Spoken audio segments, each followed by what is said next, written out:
Sir প্ৰথম কথা হ'ল যে মই প্ৰথমতে BTRৰ পৰা আহোঁ। ছাৰ আজি যিখন আমাৰ ৰাজ্যপালৰ ভাষণ হ'ল তাত শংকৰদেৱৰ নাম উল্লেখ কৰা হৈছে, কামাখ্যাৰ নামো উল্লেখ কৰা হৈছে, খুব ভাল কথা। কিন্তু মই ভাবোঁ যে আজিৰ ৰাজ্যপালৰ ভাষণটো যিহেতু ইয়াত হৈছে, আমাৰ বডুফা উপেন্দ্ৰনাথ ব্ৰহ্মৰ নামটো স্মৰণ হ'ব লাগে। এইটো মোৰ পিনৰ পৰা আপোনালোকৰ প্ৰতি, সদনৰ প্ৰতি মোৰ এইটো বিনম্ৰ অনুৰোধ। এতিয়া আমি দেখিছোঁ যে BTRটো যদি সঁচাকৈ ভালকৈ কাৰ্যকৰী হ'ব লাগে তেতিয়াহ'লে ফাণ্ড পজিশ্যনটো বাঢ়িব লাগে। এতিয়া দেখা গৈছিলে যে 2020-21 চনত যেতিয়া হাগ্ৰামা মহিলাৰ লাষ্ট আছিলে তেতিয়া BTRৰ বাজেট আছিলে 680 কোটি টকা ষ্টেট গভৰ্ণমেণ্টৰ পৰা, SOPT যিটো 680 কোটি টকা।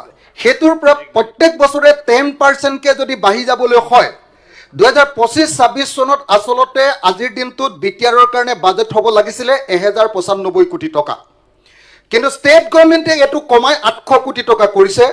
গতিকে মই মুখ্যমন্ত্ৰী ডাঙৰীয়াত উপস্থিত আছে, মই মুখ্যমন্ত্ৰী ডাঙৰীয়াক অনুৰোধ জনাইছোঁ যে আৰু 295 কোটি টকা BTRক দিয়াৰ ব্যৱস্থা গ্ৰহণ কৰিব লাগে। ঠিক তেনেকৈ মই ভাবোঁ যে ডিমা হাছাও অট'নমাছ কাউন্সিল আৰু কাৰ্বি অট'নমাছ কাউন্সিলৰ ক্ষেত্ৰতো 10%কৈ বঢ়োৱাৰ যিটো নিয়ম, সেই অনুসৰি ডিমা হাছাও অট'নমাছ কাউন্সিল আৰু আপোনাৰ কাৰ্বি অট'নমাছ কাউন্সিলকো ফাণ্ডটো SOPT বা ষ্টেটৰ পৰা দিয়া ফাণ্ডটো অলপ বঢ়াব লাগে। এইটো দুৰ্ভাগ্যজনক কথা যে এইবাৰ চেণ্ট্ৰেল গভৰ্ণমেণ্টৰ ফাণ্ডটো BTRৰ ক্ষেত্ৰত কমাই দিছে। মই আশা কৰোঁ আমাৰ ষ্টেট গভৰ্ণমেণ্টে চেণ্ট্ৰেল গভৰ্ণমেণ্টক এইটো বঢ়াবৰ কাৰণে অনুৰোধ কৰিব।